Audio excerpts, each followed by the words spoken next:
강좌를 진행하겠습니다. 먼저 불법성 선보에 기하는 3교례를 한글 3교례를 다음 주에 진행하겠습니다.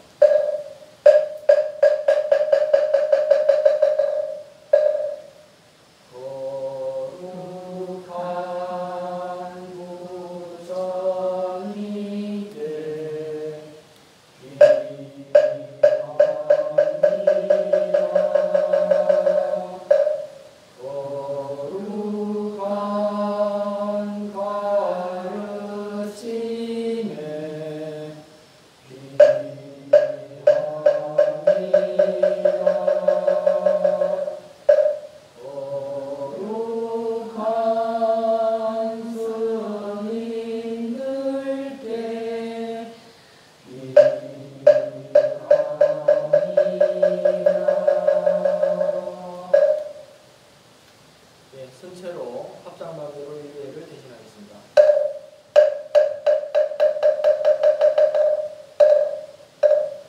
모두 자리에 앉으시기 바랍니다.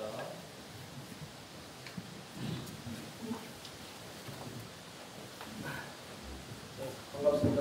반갑습니다. 주말 잘 보내셨습니까? 네.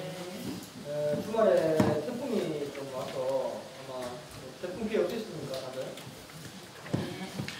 저희도 태풍이 비를 요번에 많이 공부하고 와서 비가 많이 내렸습니다. 비가 내려서 고량이 좀 지금 낙엽이 많이 떨어져가지고 좀 지금은 한데 비가 좀 지금 햇빛이 나니까 고량 바닥 마르면 그때도 정리를 하도록 하겠습니다. 오늘은 저희 이제 불교의 기초교리 두 번째 시간이겠습니다. 그래서 오늘 이제 강의라고 다음 주, 이번 주 이제 토요일이 마지막 이제 강의가 되겠습니다. 그래서 오늘 10강 불교의 기초교리 두 번째 시간입니다. 오늘 공부할 내용을 먼저 미리 한번 간단하게 살펴보겠습니다. 오늘은 이제 첫 번째 이제 교리 내용 중에 사성제 내용을 보고, 두 번째 팔정도를 살펴보고, 세 번째 중도, 그다음 네 번째 연기법에 대해서 한번 살펴보겠습니다. 이 사성제, 팔정도, 중도, 연기법은 불교의 기초교리 중에 가장 중요한 부분 중에 하나입니다. 지난 시간에 배웠던 삼법인과 더불어서 굉장히 중요한 부분이기 때문에 여러분들 이번 시간에 강의 내용을 잘 들으시면은 불교에서 얘기하는 부처님 말씀하시는 가르침에 아주 중요한 부분을 여러분들께서 잘 이해를 하실 수 있으리라 생각합니다. 자, 먼저 사성제부터 한번 살펴보겠습니다. 자, 나눠드린 유인물을 같이 보면서 제가 설명을 드리겠습니다. 자, 사성제의 의미부터 한번 살펴보겠습니다. 사성제라는 것은 고통에서 벗어나 깨달음으로 가는 네 가지 성스러운 진리라는 의미가 바로 이제 사성제의 의미가 되겠습니다. 다른 말로는 사제라고 이렇게 얘기합니다. 제라고 하는 것은 진리를 얘기합니다. 그래서 진리를 얘기하고, 여기서 말하는 네 가지 진리는 고진멸도를 네 가지를 이제 사제라 이렇게 합니다. 그래서 고성제, 집성제, 멸성제, 도성제 이렇게 이제 네 가지가 나뉘어집니다. 자, 이 부처님께서 이제 사성제에 대해서 언급하신 것이 경전에 보면은 사바한경이라는 경전에 보면은 나옵니다. 부처님께서 뭐라고 말씀하시냐면은 네 가지 진리가 있다. 무엇이 네 가지 진리인가? 이른바 괴로움의 진리, 이걸 이제 고성제라고 합니다. 괴로움이 일어나는 원인에 대한 진리, 이걸 집성제라고, 괴로움의 소멸에 대한 진리, 이걸 이제 멸성제라고 합니다. 그 다음에 괴로움을 소멸하는 길에 대한 진리를 말한다. 그래서 이제 이 괴로움이 일어나는 원인, 그 다음에 이제 그 괴로움을 소멸에 대한 것, 그리고 이제 그 소멸에 이르는 길까지를 이제 설명해 놓은 것이 바로 네 가지 진리를 이제 사성제다 이렇게 얘기합니다. 자, 그래서 이제 먼저 고성제부터 살펴보겠습니다. 자, 고성제란 괴로움에 대한 성스러운 진리라는 의미다. 이제 이 불교의 모든 그 진리의 출발점은 어디서 시작하냐면은 괴로움에서 시작합니다. 괴로움. 우리 인생이 괴롭다. 그래서 괴롭기 때문에 괴로움에서 벗어나려고 하죠. 그죠? 행복하고 즐거우면은 도를 구하는 마음이 안 생깁니다. 근데 인생이 괴롭고 불행하기 때문에 결론적으로 봤을 때 물론 기쁘고 행복한 순간도 있습니다. 그렇지만 잠깐일 뿐이고 인생의 대부분은 이 고통입니다. 그래서 그 고통에서 우리가 벗어나기 위해서 그 길을 찾게 됩니다. 그래서 이제 그 도를 구하게 되고 그렇기 때문에 모든 불교의 문제의 시작은 바로 이 고에 있습니다. 고통에 있습니다. 그래서 이 괴로움에 대한 성스러운 진리가 이제 구성되어야 되겠습니다. 부처님께서는 모든 것은 고통이라고 말씀하셨다. 세상을 사는 것 자체가 고통의 연속이라는 것이다. 만나고 헤어지면서 이별의 약속이 몰려오고 너와 나의 관계가 원활하지 못하여 갈등과 번뇌가 일어난다. 그리고 살아가고 있지만 사실 살아가는 길이 결국 죽음의 고통으로 가는 길이다. 특히 생로병사의 고통은 누구나 피할 수 없는 인간의 괴로움이다. 여러분들 뭐 이제 다들 이제 지금 뭐 인생을 대부분 이제 40~50년 이상 살아보셨기 때문에 대부분 이 말에 그 좋은 일을 하시죠, 그죠? 물론 이제 뭐 인생을 살다 보면은 뭐 세상에 기쁜 일도 있고 즐거운 일도 막 있습니다. 뭐 여러분들이 뭐 사랑하는 사람 만나서 결혼할 때라든지 또 뭐 결혼해서 아이를 가졌을 때라든지 또 뭐 중간중간에 어떤 뭐 돈이나 명예를 얻었을 때 이럴 때 굉장히 기쁘고 행복하죠, 그죠? 그런데 그 기쁘고 행복한 것이 영원합니까? 어떻습니까? 영원하지 않죠?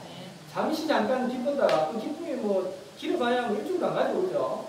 그러다가 또 어떤 또 일이 생겨가지고 또 갈등에 휩싸이게 되죠. 그 갈등과 고통의 연속이 시작이 됩니다. 그래서 이제 인생은 기쁨과 즐거움 그리고 이 갈등과 번뇌 이것이 계속 이렇게 반복이 됩니다. 반복이 되면서 이제 인생이라는 것이 이제 진행이 되는데 그러다 보면 결국은 우리가 나중에 어느새 세월이 지나서 70, 80 지나가지고 결국 이제 죽음이라는 큰 이제 고통에 직면하게 됩니다. 이 죽음이라는 고통을 누구도 피할 수가 없죠, 그죠? 그래서 이제 결국은 따지고 봤을 때 이 괴로움, 고통이라는 것이 인생을 살아가는데 거의 대부분을 차지한다. 그렇기 때문에 이것이 이제 부처님께서 말씀하시는 이 고성제, 괴로움에 대한 진리를 이제 부처님께서 설하십니다. 그래서 이 괴로움에는 여러 가지 괴로움이 있습니다. 수많은 괴로움이 있는데 대표적으로 이것을 4가지와 8가지로 분류를 했습니다. 그래서 그 4가지로 큰 고통을 4가지로 분류한 것을 사고라 했습니다. 사고라 해서 밑에 보시면은 태어나고 늙고 병들어 죽는 것, 즉 여러분들이 잘 아시는 생로병사 이 4가지 고통을 사고다. 이렇게 4가지 고통이다. 큰 고통이다. 여기에서 4가지 고통이다. 해서 사고라니까. 그 다음에 이걸 좀 더 세분화해서 8가지로 나눴습니다. 그래서 이제 위에 그 사고, 생로병사에 대해서 이제 또 다른 좀 추가로 4가지 고통이 있습니다. 이걸 이제 합해서 8고라고 하는데, 첫 번째는 원증해고, 두 번째는 애별이고, 세 번째는 부부득고, 그 다음에 4번째는 오치용고라고 있습니다. 자, 원증해고는 어떤 것이냐? 미워하는 사람과 만나는 고통이다. 우리가 인생을 살아가면서 좋은 사람과 만날 수 있습니까? 어떻습니까? 좋은 사람과 만날 수 없죠?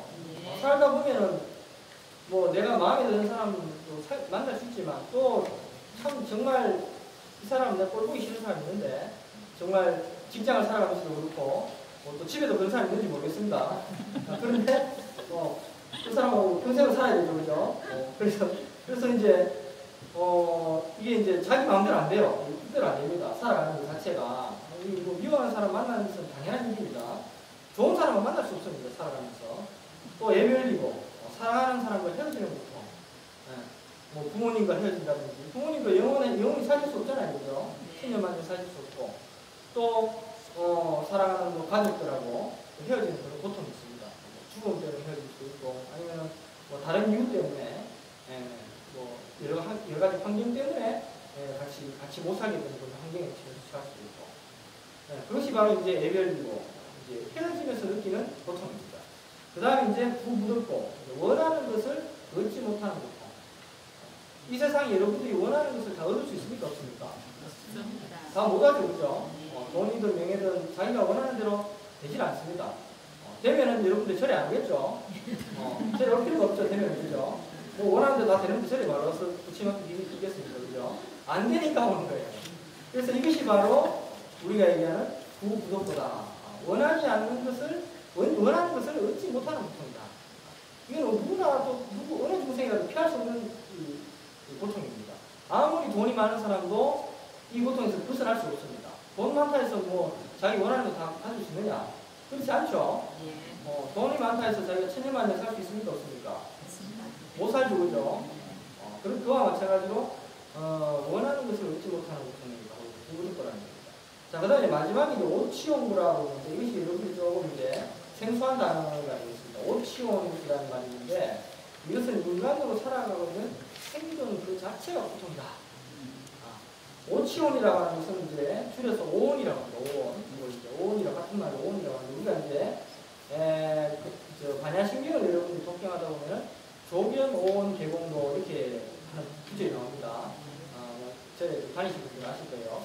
그래서 그 조견, 오온이라는 것은 오온이 조견, 오온, 개공도다 이런 것은 이제 오온이 공함을 비추어 본다 이런 뜻이에요.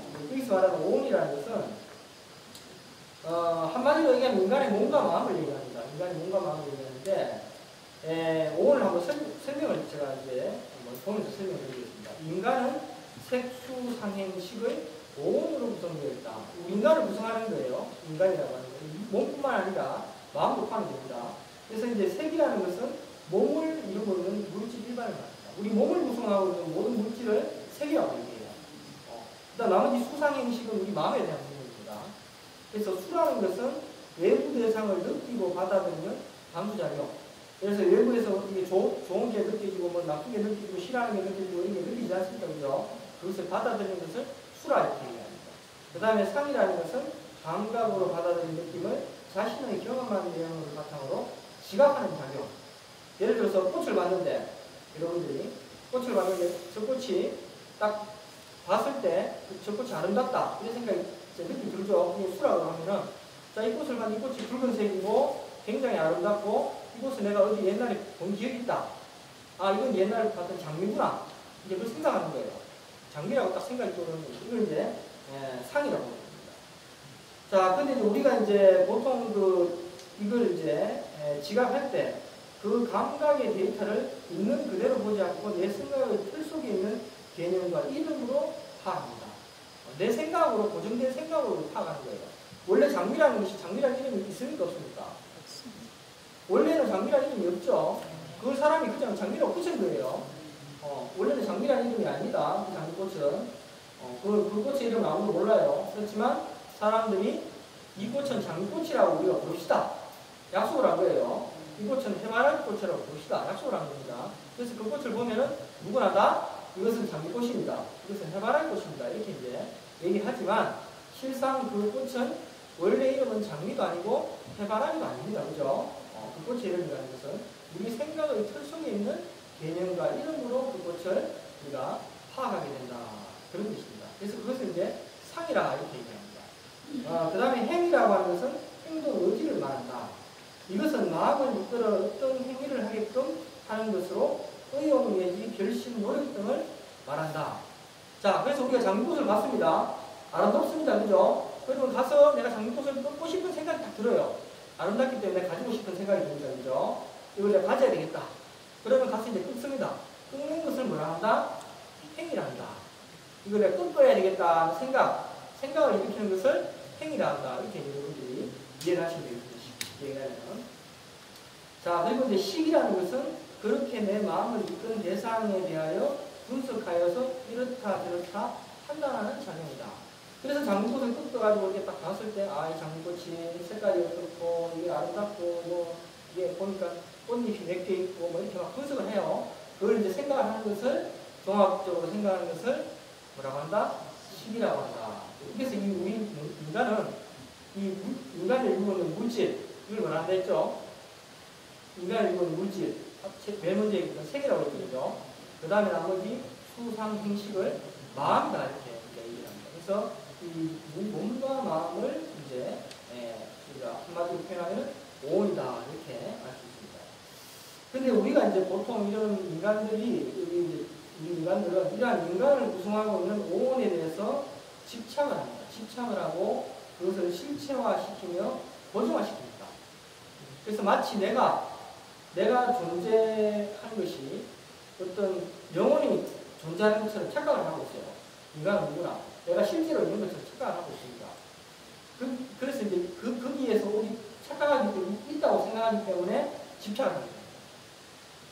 내 몸을 어떻습니까? 보호하고 내 몸에 병이 안 들기를 바라고 내 몸에 집착을 하는 것이 얘기하는 그렇기 때문에 거기서부터 이제 집착에서부터 고통이 발생하는 겁니다.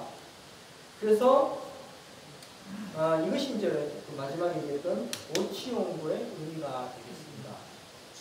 그런데 우리가 이제 보통 이 고성제에서 나오는 그 괴로움, 이런 고통스러운 현실에서 우리가 어떤 사람들 보면은 이 고통스러운 현실을 잊기 위해서 어떤 달콤한 쾌락에 들어서 그 고통을 망각하거나 또는 그것을 애써 잊으려고 합니다. 그죠? 고통스러운 현실을. 그렇지만 또 어떤 사람은 극단적인 선택을 하기도 합니다. 고통을 잊기 위해서 자살한다든지.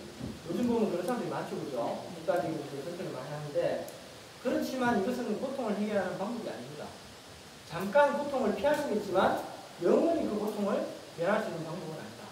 그렇다면 어떻게 하는 것이 고통을 해결하는 진정한 방법이냐? 그것은 그 밑에 보시면 나오죠. 고통에 직면하여 고통의 원인을 찾고 그 원인을 제거하는 것이다. 그래서 불교에서는 고통에 대한 자각을 성스러운 지, 즉 고성제라고 한다. 그래서 이제 우리가 고통의 원인을 알아야 됩니다.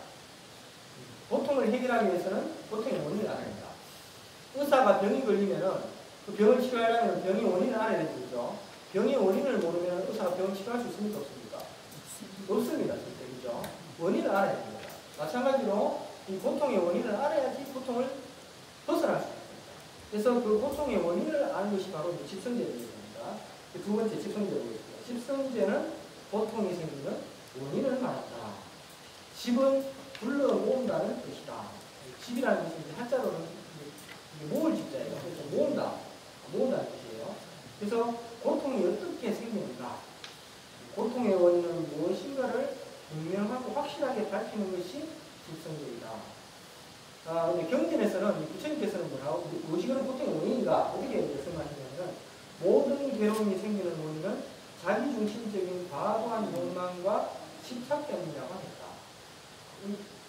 부처님께서 이제 깨달아 먹고 난 뒤에 이제 이 고통의 원인이 어디냐 보니까 자기중심적인 사고, 그리고 자기중심적인 사고니까 이제 집착을 하는 거예요. 뭔가를 자꾸 집착을 하는 겁니다. 그 욕망과 집착 때문에 고통이 생긴다. 이렇게 이제 부처님께서 말씀하셨습니다. 그래서 우리가 이 무상한 세계, 끊임없이 변하는 세계, 한순간도 그대로 있지 않죠. 그죠? 끊임없이 변하는 세계에서 영원한 것을 찾고, 자기 것이 본래 없는데도 그때에 집착하기 때문에 고통이 생깁니다. 이를 설명한 것이 집성제입니다. 우리가 세계가 끊임없이 변합니다. 그죠? 끊임없이 변하는데 사람은 내가 영원히 살고 싶습니다. 영원 불멸하고 싶습니다. 그죠? 오랫동안 살고 싶은 그런 욕망이 뭐가 있죠. 그죠? 그래서 그 욕망 때문에 결국 오래 살려고 하다 보니까 자기 뜻대로 안 되죠. 그죠? 그러다 보니까 결국 고통이 생기는 거죠. 그래서 이 고통의 원인은 바로 욕망과 집착이 있다. 이렇게 말씀하셨습니다. 자, 그럼 세 번째 멸성제입니다. 자, 멸성제는 고통이 멸하는 성스러운 진리라는 의미다. 즉, 고통의 원인인 욕망을 끊고 마음을 완전히 자유롭고 평화롭게 만든 상태를 말한다. 자, 이제 고통의 원인을 알았습니다. 이 고통이 욕망과 집착이 있다. 그러면 욕망과 집착을 어떻게 하면 되죠?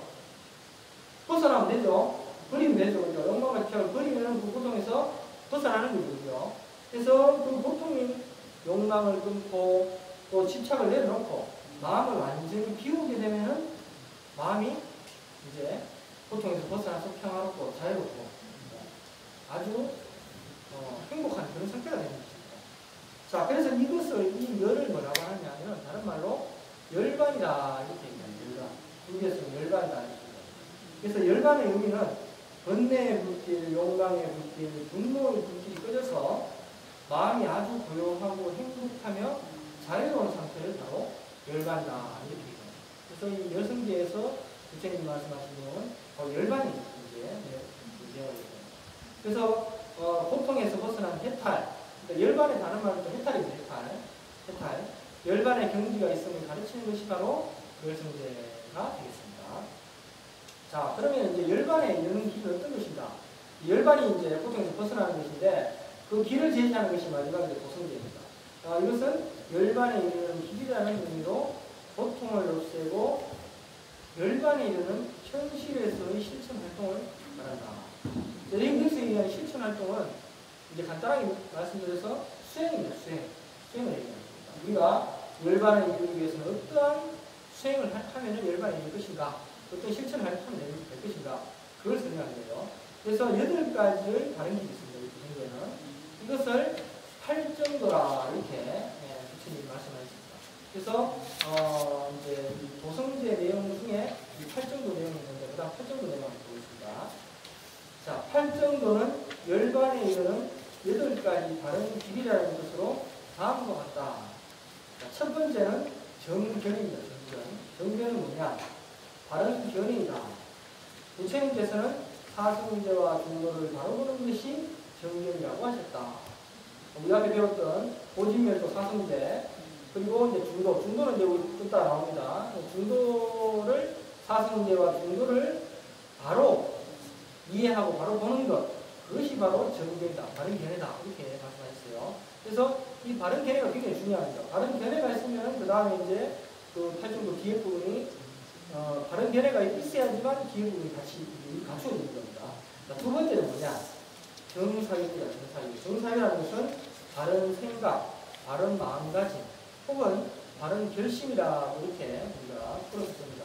그래서 앞의 정견, 즉 바른 견해를 가져야만 바른 생각과 바른 결심을 할 수 있다. 그렇겠죠, 그죠? 바른 견해가 없으면 올바른 견해가 아니고 그릇된 견해를 가지고 있으면 바른 생각을 할 수 있습니까, 없습니까? 못하죠, 그죠? 그릇된 견해를 가지고 있으면 그릇된 생각을 할 수밖에 없습니다, 사람이. 그래서 올바른 견해를 가지고 있을 때만 올바른 생각을 할 수 있다. 그래서 이제 정사유라고 하는 것입니다. 이것은 이제 구체적으로 말씀드리면 번뇌에서 벗어나는 생각, 성냄이 없는 생각, 해를 끼치지 않는 생각으로 온화하고 청정하며 자비로운 생각을 지니도록 노력하는 것이다. 그래서 우리가 항상 사유를 발휘한다. 생각을 발휘한다는 것은 항상 번뇌에서 벗어나려고 생각하고 성내지 않으려고 하고 또 이제 남에게 해를 끼치지 않으려고 하고 항상 자비스러운 마음을 가지려고 하고 이것이 바로 이제 바른 생각을 가진 것이다. 이렇게 이해하실 수 있습니다. 자, 그 다음에 이제 정어가 나옵니다. 정어. 바른 생각을 하면은 이제 바른 말이 나옵니다. 그래서 이건 올바른 언어 생활이다. 이렇게 볼 수 있습니다. 말은 자기 자신의 생각과 의견을 표현하는 수단이 바로 말이겠죠. 그래서 정어는 거짓말, 이간질하는 말, 욕이나 비방하는 말을 자제하고 진실된 말, 또 남을 이롭게 하는 말, 또 부드럽게 화합하는 말을 하도록 노력하는 것이다. 바른 견해를 가지고 바른 생각을 하면 당연히 말도 바르게 할 수밖에 없겠죠, 그죠? 이건 당연한 결과입니다. 그래서 항상 남에게 진실된 말만 하고, 또 남에게 남을 이롭게 하는 말을 하고, 서로 남을 이간질한다든지, 남을 욕하다든지, 이런 말을 하는 것은 정거에 이제 위배되는 행위가 있죠. 자, 그 다음에 이제 네 번째가 바로 정업입니다. 정업. 이제 정업이라는 것은 바른 행동을 얘기합니다. 행동. 업이라는 것은 어떤 행동, 여기서는. 그래서 몸으로 하는 모든 올바른 행위를 바로 정업이라고 말합니다. 그래서 살생을 하지 않고, 도둑질하지 않고, 음란한 행동을 하지 않고, 술에 취하는 나쁜 행동을 하지 말고, 남에게 베풀고 생명을 살리는 자비로운 행동을 하도록 노력하는 것이 바로 정업이다. 그래서 우리가 이제 그 굴자들이 다니는 굴자 5개가 있습니다. 살생하지 마라, 훔치지 마라, 사업된 음행을 하지 마라, 그 다음에 거짓말 하지 마라, 그 다음 마지막에 술을 먹지 마라. 이게 5가지가 있어요. 이게 굴자가 가지고 있는 5개입니다. 근데 이 5개 중에 여러분이 가장 지키기 힘든 것이 술을 먹지 마라. 안 되죠, 그죠? 사회생활 하는데 스님 술 한잔 안 먹을 수가 없습니다. 저는 술을 좋아하진 않지만 그래도 가끔씩 반주로 한 잔씩 먹습니다. 이렇게 하시는 분도 있고. 근데 이제 술을 왜 먹지 마라고 선생님 말씀하셨냐면 술로 인해서 모든 나쁜 일이 일어날 수 있는 것입니다. 술을 많이 먹게 되면 처음에 한 잔, 두 잔 먹을 때는 괜찮습니다. 근데 술이 계속 들어가다 보면 술이 나중에 술이 술을 먹죠. 그러게 되면 어떻습니까? 결국은 정신이 혼미해지죠, 그죠? 정신이 혼미해지면 옆에 사람하고 말하다가 서로 시비가 붙게 됩니다, 그죠? 별거 아닌 거 가지고 맨정신에는 아무 일도 아니에요. 근데 꼭 술만 먹으면 옆에 사람하고 싸우는 사람이 있습니다. 울고 불고 막 싸우는 사람이 있습니다. 그리고 술 먹고 운전하면 어떻습니까? 술 먹고 운전하면 음주운전 해가지고 자기 자식뿐만 아니라 남의 생명까지 해칠 수 있는 굉장히 위험한 상황이 될 수 있습니다. 그래서 술로 인해서 모든 나쁜 일이 생길 수 있기 때문에 부처님께서 술을 먹지 마라 이렇게 얘기하시는 거예요. 그래서 이제 술을 먹고 자기 자신이 자기 자신을 잘 제어할 수 있으면 관계없지만 대부분의 사람은 술 먹고 자기 자신을 제어한다는 게 힘듭니다.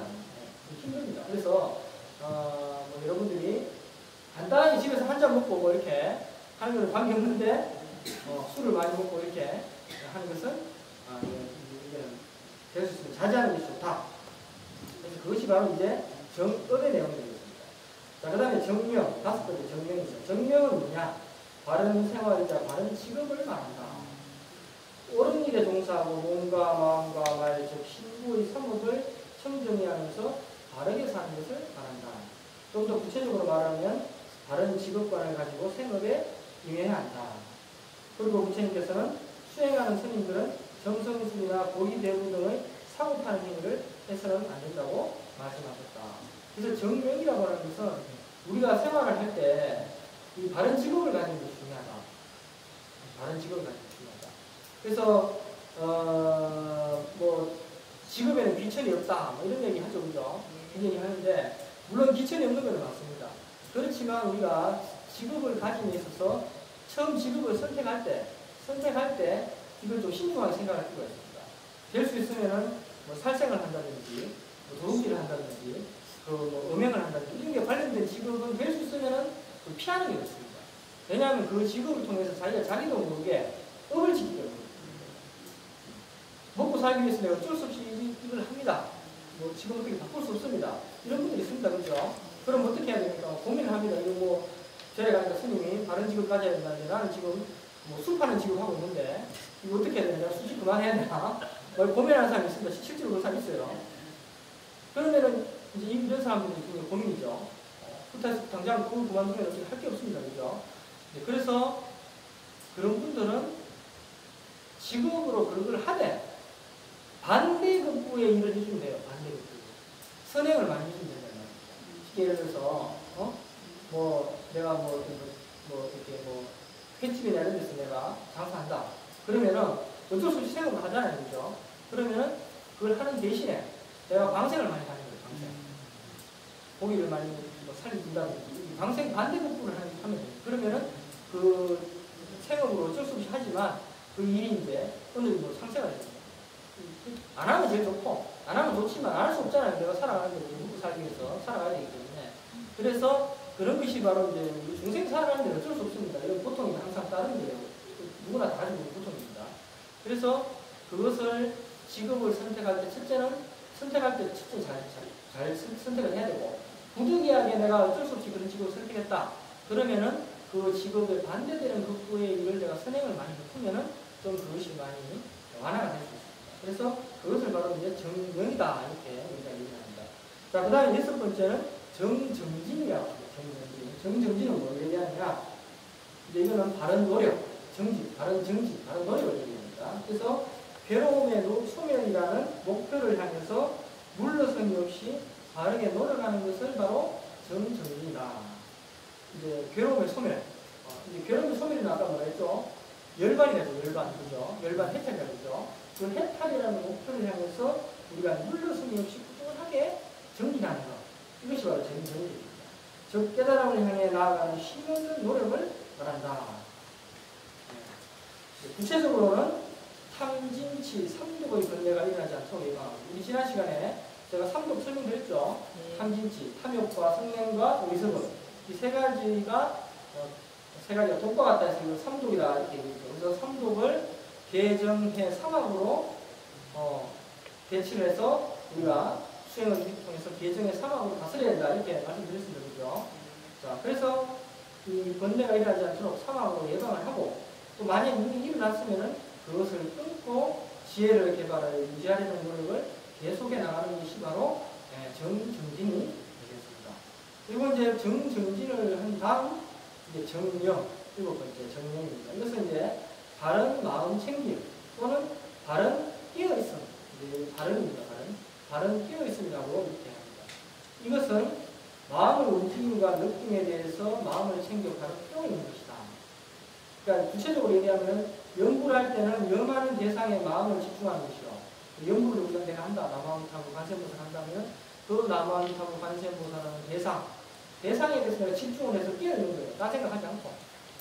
오로지 내가 관세음보살 남아미타불만 생각하는 겁니다. 그걸 이제 집중하는 거예요. 그리고 화두를 들 때는 화두의 마음을 모아서 빈틈없이 이어지게 하는 것이다. 화두를 들 때도 오로지 화두만 생각하지 다른 생각, 84,000가지 생각을 다 내려놓고 오로지 화두만 생각하는 것이다. 이것을 바로 이제 정정이다 이렇게 얘기합니다. 자, 그다음 8번째 이거는 이제 정정이다. 정정은 바른 선정, 올바른 정신 집중을 바로 정정이라고 합니다. 그래서 마음을 한 곳에 집중하여서 바른 삼매의 상태에 들어가서 마음을 고요하고 평정하게 유지하는 것을 바로 정정이라고 합니다. 이러한 고요한 상태에서 지혜가 열리게 되고 선정이 깊어지게 되면 욕망과 분노가 잠드는 해탈을 얻게 됩니다. 그래서 이 선정에 붙여나게 되면 우리가 그 선정에 힘에서 지혜가 일어나게 되고 마음이 맑고 고요해져서 지혜가 일어나게 되고 또한 마음이 맑고 고요해지니까 자기 자신의 욕망, 집착 이런 것이 점점 줄어들게 됩니다. 그래서 결국은 해탈을 할 수 있다. 그렇습니다. 그래서 이랑 그 앞에서 얘기했던 8정도 정견부터 정정까지 8가지 8정도는 부처님께서 설하신 대표적인 수행법으로 순서대로 잘 실천해야 한다. 왜냐하면 정견을 닦아야 정사가 생기고 정사는 정사와 같은 말입니다. 정사를 닦아야 정법이 이루어져 마침내 정정에 이를 수 있기 때문입니다. 그러니까 제일 중요한 게 바로 정견이에요. 정견. 다른 견해가 있으면은 그 뒤에도 이제 정견이 있으면 정사유 다른 생각이 납니다. 그죠? 다른 사유를 하게 됩니다. 그래서 결국은 마지막에 다른 선정까지 이르게 되는 거예요. 결국은. 그래서 그 정견이 가장 중요한 것입니다. 그래서 정정에 이르면 지혜가 열리고 열반을 성취할 수 있게 됩니다. 그래서 우리가 진정한 불자라면 우리가 생활에서 8정으로 실천하는 것 그리고 첫 번째 요건이 정견. 정견이 아까 말했죠. 사성인대와 중도에 대한 바른 이해를 갖는 것이라 했습니다. 그것이 바로 이제 불자로서의 바른 삶을 살 수 있는 길입니다.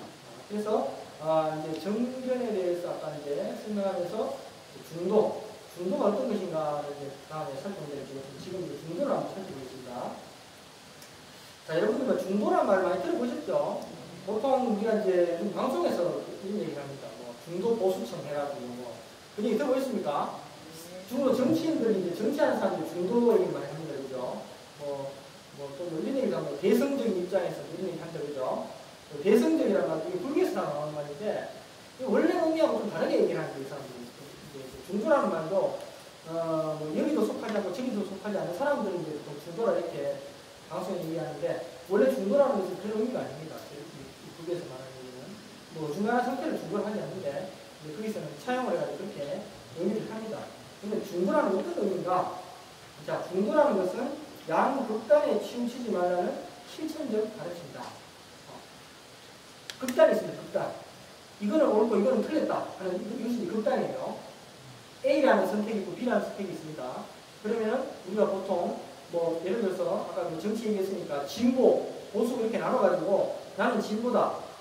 그러니까 무조건 보수를 반대하는 거예요. 진보적인 생각을 하는 사람. 나는 보수다. 그러면은 나는 무조건 보수 세력에만 내 생각이 이제 이건 옳고 무조건 보수가 얘기하는 생각은 옳고 진보가 얘기하는 생각은 무조건 틀렸다. 이것이 바로 극단이에요. 극단. 쉽게 얘기해 비교들면 진보 보수 나눠가지고 그게 딱 이제 자기 생각을 고정화시켰습니다. 그게 이제 바로 극단에 빠진 겁니다. 그래서 이런 양극단에 치우치지 말라 하는 가르침이 바로 이제 중도의 내용입니다. 그래서 부처님께서는 욕망의 쾌락과 극심한 본인이라는 두 극단은 다른 도리가 아니라고 강조합니다. 이때 당시에 부처님께서 수행하실 때는 이 감각적 욕망의 쾌락을 향해서 수행하는 집단이 하나 있었습니다. 수행자 집단에. 그 다음에 극심한 고행을 통해서 깨달음을 얻으려고 하는 그런 수행 집단이 있었어요. 양 수행 집단이 굉장히 극단적이죠. 이 극단적인 수행 집단을 부처님께서 말씀하시면서 이 두 가지 극단은 다른 도리가 아니다. 이 두 가지 극단에 치우쳐서 수행하는 것은 다른 도리가 아니다. 이렇게 지금 강조했습니다. 그래서 이렇게 보면은 율장에 보면 나오는 말입니다. 비구들이여 출가 수행자는 두 가지 극단을 피하여야 한다. 무엇이 두 가지인가? 첫 번째는 감각적 쾌락에 몰두하는 것으로 이것은 저열하고 천박하고 하찮고 유익함이 없다. 두 번째는 지나친 고행에 몰두하는 것으로 이것은 고통스럽고 저열하고 유익함이 없다. 얘네는 이 두 가지 극단에 치우침이 없이 중도를 깨달았다. 중도는 통찰력을 주며 지혜를 주며 평화를 주며 깨달음으로 이끌고 열반으로 이끈다. 율장의 대풍에 보면 이제 이런 게 나오는데, 그래서 이제 부처님께서는 이 출가 수행하는 사람은 두 가지 극단을 벗어나야 된다. 극단을 벗어나서 수행을 해야 된다. 그래서 이제 중도는 쉽게 말해서 어느 한쪽으로도 치우치지 않는 것을 말합니다. 그래서 불교에서는 유아무, 있다 없다, 이제 그냥 이제 어느 한쪽에 치우치지 않는 그런 진실한 도리, 또 고아나, 아까 뭐 고통, 쾌락 이런 게 있었죠, 그죠? 그래서 양쪽을 떠난 올바른 행법을 가르친다. 행법이라는 건 수행법이죠. 수행법. 올바른 수행법을 이제 중도다 이렇게 얘기합니다. 자, 이와 같은 중도에 대한 가르침은 부처님께서 제자 소나에게 말씀하신 금웅고의 비유에 잘 나타냈다. 이제 부처님 제자 중에 소나라는 사람이 있죠. 소나라는 사람은 출가하기 전에 굉장히 부유한 집안에서 살았습니다. 이 사람은 부유한 집안에 살면서 금웅고를 듣기를 좋아해서 금웅고를 항상 이렇게 즐겨 이 사람이 연주를 했다고 합니다. 그래서 이 사람은 이제 부유하게 지내다가 부처님을 만나서 출가를 합니다. 출가를 해가지고 이제 부지런하게 수행을 해요. 자기 나름대로는 굉장히 부지런히 수행하는데, 열심히 수행하는데, 근데 아무리 열심히 해도 깨달음을 얻지 못합니다. 그러니까 이 사람이 결국 실망을 하고, 아이고, 나 이렇게 한 바에 내가 숙소에 들어가서 그냥 살아야 되겠다. 결심을 합니다. 근데 이때 이제 부처님께서 이 소나가 성녀생활을 포기하고 속세로 돌아가실 것을 부처님께서 이제 마음속으로 아십니다. 아시면서 부처님께서 이 소나를 이제 불러가지고 이렇게 말씀하세요. 자, 뭐라고 말씀하시냐면 밑에 보면 나옵니다. 자방경에 나옵니다. 금웅고의 줄이 너무 재어져도 아름다운 소리가 나지 않고 너무 느슨해도 맑고 좋은 소리가 나오지 않듯이 정진이 너무 지나치면 마음이 격앙되어 안정되지 못하고 정진이 너무 완만하면 나태에 빠진다. 그러므로 소나야, 너는 평등한 정진에 머물러야 하며 또 여러 감각기관이 모두 고루 평등하도록 지켜야 하며 그 중도를 취해야 합니다. 정진을 하는데 너무 급하게 서두르면은, 이 급하게 서두르다 보면은 몸과 마음이 다 지치게 됩니다. 그죠? 그러면은 이 몸이라는 것도 좀 어느 정도 적당하게 휴식을 취해주고, 그렇게 해야지 이 몸이 좀 어느 정도 이제 쾌적한 상태에서 다른 수행이 일어날 수 있습니다. 생각도 다른 생각이 일어날 수 있는데, 너무 급하게 하게 되면은 이 몸과 마음이 지쳐가지고 올바른 수행이 될 수 없습니다. 그렇다 해서 너무 또 몸을 좀 이렇게 그냥 나태하게 두면은 이 결을 빠져가지고 수행이 되지 않습니다. 그래서 이것은 이제 금웅고의 주례인데 지금 비유해서 수행을 설명하신 내용입니다. 그래서 금웅고 줄의 왕급이 알맞아야지 아름답고 미미한 소리가 소리 내듯이 수행도 극단을 떠나서 중도로서 바르게 실천해야 한다는 것을 이제 여기서 말씀하신 것이죠. 이제 흔히 우리가 이제 중도를 가운데로 생각하기 쉽습니다. 그러나 그것은 중도가 아니라 중간입니다. 중간. 가운데는 중간이에요. 중간이지 중도가 아닙니다. 예를 들어서 흑백 논리가 틀리기 때문에 요중간한 회색 논리를 펴는 것은 그것은 중도가 아닙니다. 뭐 어떤 사람은 이게 맞고 어떤 사람은 이게 맞다. 그러면은 우리 흔히 얘기하는 그런 거 있죠. 나는 이것도 아니고 저것도 아니다. 그것도 맞을 수도 있고, 듣다 보니 그것도 맞겠네. 이 사람 말대로 그것도 들어보니 그것도 맞겠네. 쉽게 얘기하면. 그래서 어중간하게 이제 논리를 펴는 거예요. 그것은 이제 중도가 아니죠. 이제 회색 논리죠. 이 중도라는 것은 어중간한 상황을 말하는 것이 아닙니다. 중도는 잘못을 떠나서 옳은 위치에 서는 것, 잘못된 것을 떠나서 옳은 위치에 서는 것을 중도라 한다. 그래서 경전에서는 중도는 곧 정도를 말한다. 이렇게 얘기합니다. 그래서 사람들은 보통 이제 나와 너, 내 평과 상대평, 이것과 저것, 있음과 없음, 아름다움과 추함, 생과 사등을 나누고 다름에 대립하고 싸우고 있습니다. 그러나 어느 한쪽으로 치우친 편협된 시각으로는 어떠한 해결책도 되지 못하는 거죠. 결국은 그것이 분쟁이 될 수밖에 없습니다. 그래서 우리가 이제 중도의 바른 삶을 살아갈 때 비로소 집착과 번뇌로 인한 괴로움이 사라지고 자유와 평정의 참된 기쁨이 생기게 됩니다.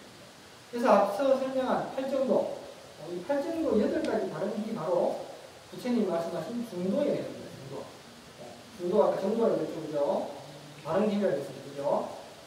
그 중도 실천의 길이 바로 8정도다. 이렇게 얘기를 하시면 되겠습니다. 자, 이제 벌써 끝으로 영기법에 대해서 한번 살펴보겠습니다. 자, 영기법.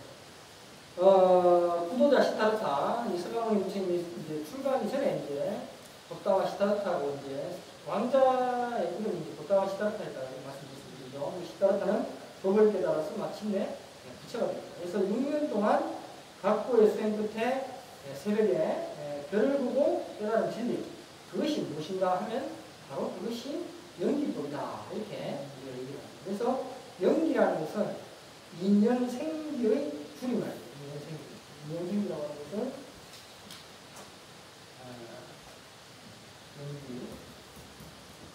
영기라고 하는 것은 인연생기.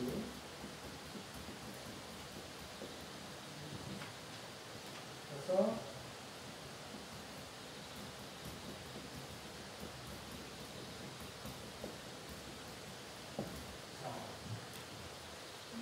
인연이 생하고 일어난다.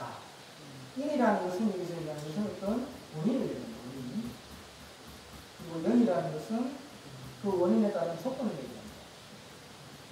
원인과 조건으로 인해서 모든 사물이 생하고 일어난다. 이것이 바로 인연입니다. 이걸 줄여가지고 인연생기에서 연과 기를 줄여서 뭐라고 한다? 연기다. 이렇게 얘기합니다. 그래서 이 연기의 내용은 이제 부처님께서 깨달으신 내용이 바로 연기의 내용입니다. 그래서 이걸 이제 여러분들이 잘 이해하셔야 돼요. 이 연기라는 말이 결국 아까 방금 봤던 그 중도의 내용과 또 일치합니다. 그래서 여러 가지 원인과 조건이 결합해서 사물이 생기고 일어난다는 의미가 바로 이 연기의 의미가 있습니다. 그래서 원인과 조건이 소멸하게 되면 그 사물도 소멸하게 됩니다. 그죠? 원인과 소멸하게 되면 그래서 연기법은 다른 말로 인연법 또는 인과법이다. 이렇게 또 얘기를 합니다. 즉 모든 사물은 원인과 그 주변의 여러 가지 조건에 따라서 서로 의지하면서 생성되고 놀다가 그 인연이 닿으면 사라진다는 것이 바로 인연법의 가르침입니다. 어떤 원인, 또 어떤 조건, 여기에 따라 서로 의지하면서 생성되고 또 그것이 놀다가 또 그 인연이 닿으면 사라진다. 이것이 바로 인연법이죠. 그래서 인과법이라고 하는 것은 이제 어떤 원인에 의해서 그에 따른 결과가 일어난다. 그래서 이게 인과다. 이렇게 얘기합니다. 그래서 이 연기의 이치를 부처님께서는 이렇게 말씀하셨어요. 자방에 보면 뭐라고 했냐? 이것이 있기 때문에 저것이 있고, 차유도 필요. 이것이 생김으로써 저것이 생긴다. 차생도 피생. 이것이 없기 때문에 저것이 없고, 차무고 피무. 이것이 사라짐으로써 저것이 사라진다. 차멸고 피멸. 해서 이것이 연기의 4가지 법칙입니다. 연기가 생기는 4가지 법칙이 나오는데, 그래서 연기법에 의해서 얘기하는 것은 연기법은 모든 것은 독자적으로 홀로 존재하지 않고 상호 관계속에서 존재한다는 진리를 설파한다. 왜냐? 이것이 있기 때문에 저것이 있다. 서로 상호 의존하기 때문에 있다는 것이죠. 내가 홀로 존재하지 않는 겁니다. 내가 존재하려면 내 아버님, 어머님이 있어야 되죠. 세상 천지에 자기 아버지, 어머니 있는 사람이 있을 수 있습니까? 없습니까? 없죠. 부모가 다 있죠. 그죠? 부모가 있어야지만 자기 생기는 겁니다. 또 내가 배우자와 결혼해야지만 자식이 생기는 거예요. 그러니까 뭐 내가 배우자 없이 그냥 내가 홀로 아이를 가졌다. 그거는 세상 사람들이 그 말을 믿습니까? 안 믿습니까? 안 믿죠. 절대 안 믿죠. 왜냐 그거는 진리가 아니기 때문에. 그런 일이 일어날 수 없기 때문에. 그와 같이 내 혼자서 존재하는 것이 아니고 서로 의지해서 거기에 따른 인연에 의해서 일어나는 것이 바로 연기법이다. 그래서 세상에 존재하는 모든 것은 바로 이런 연기의 법칙, 즉 서로 원인과 결과가 되어 서로 의존하며 생겨난다는 것이 바로 연기법입니다. 그래서 이 보시면은 이것이 있기 때문에 저것이 있고 이것이 생기면서 저것이 생긴다. 앞에 나왔죠, 두 구절이죠. 이 두 구절은 어떤 존재의 생성을 설명합니다. 존재의 생성. 어떤 존재가 생성하는 것을 설명하는 거예요. 그 다음에 뒷구절, 두 구절. 이것이 없기 때문에 저것이 없고 이것이 사라짐으로써 저것이 사라진다. 이것은 어떤 존재의 소멸을 얘기합니다. 그러니까 존재의 생성과 소멸의 그 상호 관계를 설명하는 것이 바로 이 네 가지 구절이 되겠습니다. 자, 이 연기법에 따르면 모든 존재는 저 홀로 의행적인 것이 아닙니다. 그렇다고 해서 이것이 어떤 신의 뜻이나 숙명에 따른 것도 아닙니다. 예를 들어서 세상을 신이 창조했다. 그러면 우리가 이제 그럼 그 신은 누가 창조했느냐? 이렇게 물을 수 있겠죠, 그죠? 그럼 그 신을 누가 창조했다 이렇게 누가 얘기하면은 그럼 그 신을 창조한 그 누구는 또 누가 창조했느냐? 계속 반문하게 되는 거죠. 그 창조한 사람은 계속 묻게 되는 거죠. 그러면 이것이 이제 그 끝을 알 수가 없게 됩니다. 그래서 이제 이것이 이제 그 창조를 했다는 것 자체가 답이 없게 되는 거예요. 그래서 모든 존재가 발생하는 일은 반드시 그럴 만한 원인과 조건이 있기만입니다. 그래서 예를 들어서 우리 배추 한번 볼게요. 배추 경우를 보면은 배추는 배추씨가 원인이 됩니다. 배추씨가 원인이 돼서 싹을 튀어나와서 자라납니다. 근데 상추씨를 뿌려가지고 배추가 날 수 있습니까? 없습니까? 상추씨 뿌리면